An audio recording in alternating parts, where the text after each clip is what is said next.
অনেকদিন হলো তোমাদের সাথে কোনো ভিডিও শেয়ার করা হয়নি, কারণ একটু সমস্যা ছিল বাড়ির দিকে, ওই জন্যই। আর বৃষ্টি যেভাবে হয়ে গেল কি আর বলবো, আর তার মধ্যে ছেলেটারও শরীর খারাপ, তো সব দিক মিলিয়ে আমি না সামলে উঠতে পারছিলাম না। আর মাঝে মাঝে তো ভিডিও দিয়েছি। আর আজকের দিনটা হচ্ছে ওই যে রবিবার, যে মিট আপে গেলাম না বসিরহাটে, তো সেই মিট আপের দিন বিকেলবেলা পর্যন্ত তো তোমাদের সাথে সব কিছু শেয়ার করেছি। তারপরে রাত্রিবেলা থেকে আবারও কাজে লেগে পড়েছি। সন্ধেবেলা সন্ধে টন্ধে দিয়ে এসে আর দেখো দুটো ঘর বারান্দা ভালো করে ঝাঁট দিয়ে নিচ্ছি। মনে হচ্ছে যেন এক সপ্তাহ ঝাঁট পড়েনি। আর ঘর বারান্দা আমি ঝাঁট না দেওয়া পর্যন্ত ঝাঁট পড়েও না, এইভাবেই থাকে। আর কতটা দেখো ময়লা বেরিয়েছে, রান্নাঘর দুটো ঘর বারান্দা মিলিয়ে এই যে এতটা ময়লা হয়েছে। আর রাত্রিবেলা না আমি ময়লা বাইরে ফেলি না, সব এই দরজার পাশে এইভাবে রেখে দিই, সকালবেলা ফেলি, কারণ রাত্রিবেলা ময়লা ফেলতে নেই। আর ঘরদোরের অবস্থাও সেই রকম একাকার হয়ে আছে। আর চলো, তোমাদের সাথে তো শেয়ার করিনি সেইভাবে, তো এখন দেখে নাও। এই যে মেডেলটা দিয়েছিল, এটা হচ্ছে create meet awards and award show. আর এই যে প্রীতি মণ্ডল সরকার, তো এই দিদিভাইয়ের হচ্ছে 1 মিলিয়ন কি বলবো ফলোয়ার্স কমপ্লিট হয়েছে, তাই জন্য মিট আপ রেখেছিল, তাই ইনভাইট করেছিল, গেছিলাম। তো যাই হোক, ইনভাইটে যেতে গেলে অন্য কারোর ক্ষেত্রে 500 টাকা করে লাগে। আর এবার যাওয়া আসা তোমাদের উপরে, আর যাদেরকে ইনভাইট করে তাদের কোনো টাকা লাগে না। তারপর রাত্রিবেলা খাওয়া দাওয়া করে আর কোনো ভিডিও শ্যুট করতে পারিনি। আর আজকে হচ্ছে শ্রাবণ মাসের প্রথম সোমবার। তো দেখো আমি রেডি হয়ে নিয়েছি, আর রেডি হয়ে নিয়ে চলে যাব চাকলা মন্দিরে পুজো দিতে।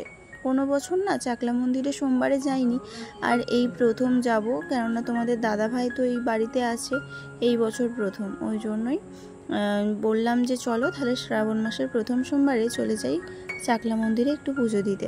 আর পায়ে যে আলতা পরেছিলাম ব্রাশ দিয়ে, না তাড়াহুড়ো করে পরেছিলাম, যে দাঁত মাজা ব্রাশগুলো হয় সেই ব্রাশ দিয়ে, তো ওই জন্যই তোমাদের দাদাভাই একটু দেখিয়ে দিল। আর ছোটুকে একটু আইলানা দিয়ে টিপ পরিয়ে দিলাম, কারণ ওর টিপটা না মানে ফুরিয়ে গেছে, আর কোথায় ছেলে চুলে ফেলে দিয়েছে আর পাইনি। তারপর চাকলা মন্দিরে চলে এসেছি, এসে এই যে সাদা মালাটা নিয়ে নিয়েছি। আর এই যে দেখো চাকলা মন্দিরের গেট, তো একেবারে মন্দিরের ভিতরে ঢুকে গেছি, গিয়ে আর তোমাদের সাথে পুরো লুকটা শেয়ার করছি। তো মন্দিরটা দেখো কত সুন্দর লাগছে, তাই না? কদিন আগে রং করা হয়েছে জানো তো, যেহেতু জন্মাষ্টমী পুজো চলে এসছে। আর এবছর তো সব কিছুই আগিয়ে আগিয়ে পড়েছে, দুর্গা পুজো, তারপরে মানে সব পুজোগুলোই আগিয়ে এসছে। আর জন্মাষ্টমীর পুজো অন্য সময় ভাদ্র মাসে হয়, এই বছর আবার শ্রাবণ মাসের শেষের দিকেই হবে। তো ওই জন্যই বলতে পারো আগে আগেই প্রিপারেশন নিয়ে নিয়েছে। আর শ্রাবণ মাসের প্রথম সোমবার বলে কথা, চাকলা মন্দিরে ভিড় কেমন হয় এটা জানা ছিল না, কিন্তু প্রচণ্ড ভিড় হয়েছে।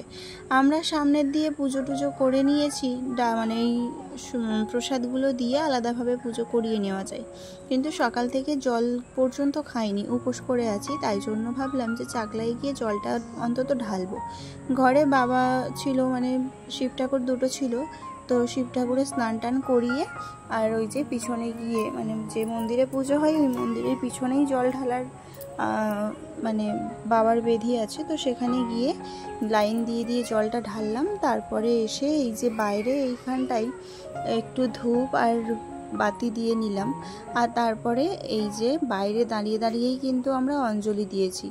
গেটের ভিতরে না, মানে ওই যে মন্দিরের ভিতরে জায়গা পাইনি, ওই জন্য গেটের বাইরে দাঁড়িয়ে পুজো দিয়ে নিয়েছি। আর কাছে ফুল ছিল, সেই ফুল দিয়েই পুজো দিয়েছি। তারপরে সবার হাতের ফুল তো আর ছুঁড়ে ছুঁড়ে দেয় না, প্লেট দেয়, তো সেই প্লেটে দিয়ে দিয়েছি, ব্যাস অঞ্জলি দেওয়া হয়ে গেছে। তারপর চরণামৃত খেয়ে নিয়েছি, নিয়ে এই যে কুপন কেটেছিলাম খিচুড়ি ভোগের জন্য, যেহেতু আমাদের বাড়ি এইখানে, তো ওই জন্য বেশি টাকা আমাদের থেকে নেয়নি।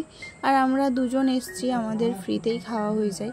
তো যাই হোক, চলো এখন সবাই বসে গেছে, আর সামনের দিকটাও ফাঁকা ছিল, এই দিকটাও কিন্তু ভর্তি হয়ে গেছিলো পরে। আর আমাদের এই যে খিচুড়ি প্রসাদ দিয়ে দিয়েছে থালায়, আর খিচুড়ি, আর এখানে হচ্ছে কুমড়ো দিয়ে আর সয়াবিন দিয়ে তরকারি দিয়েছিল, আর শেষ পাতে কিন্তু ছিল পায়েস। তো চলো আমরা এখন খাওয়া দাওয়া করে নিয়েছি, নিয়ে এই যে বাইরে বেরিয়ে এসেছি। আর এই যে গাছটা দেখছো, এই গাছে কারোর যদি মনের কোনো ইচ্ছা থাকে তাহলে ঢিল বেঁধে যায়। মনের ইচ্ছা যদি পূরণ হয়ে যায় তাহলে এসে আবার ঢিল খুলে দিতে হয়। তো যাই হোক, চলো।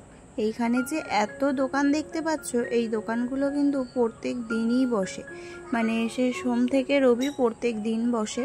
আর সোমবার করে একটু চাপটা বেশি হয়, রবিবার করেও কিন্তু চাপ বেশি হয়, অনেকের ছুটি থাকে সেই সময় আসে।